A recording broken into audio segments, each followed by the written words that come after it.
বিএনপির ভিতরে একটা গুপ্ত সংগঠনের লোক ঢুকে গেছে এবং সেইটা যদি বিএনপির লোকে যদি টের না পায় তাহলে তারা আওয়ামী লীগের মতন ভবিষ্যতে মহা বিপদে পড়বে।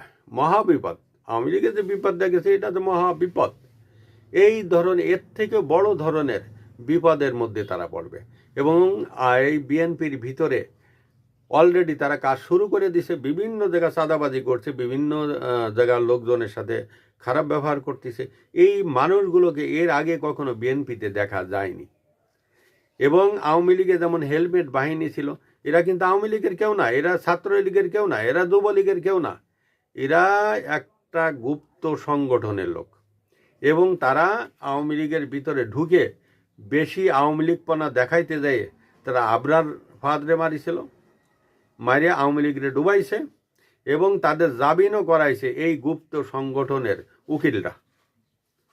এই গুপ্ত সংগঠনের উকিলরা তাদের জামিন করাইছে এবং বাংলাদেশের অনেক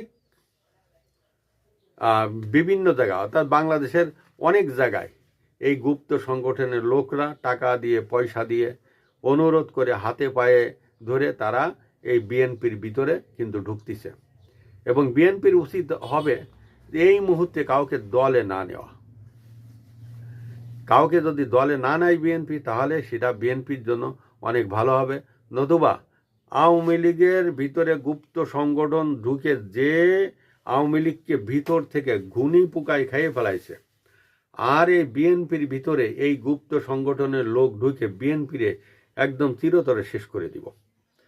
একটা কথা মনে রাখবেন, সরাসরি যে শত্রুতা করে তাকে সামাল দেওয়া যায়, কিন্তু যে গুপ্তভাবে শত্রুতা করে তাকে সামাল দেওয়া যায় না। যে পিছন থেকে ছুরি মারে তাকে কিন্তু কোনোভাবে আপনি ঠেকাইতে পারবেন না।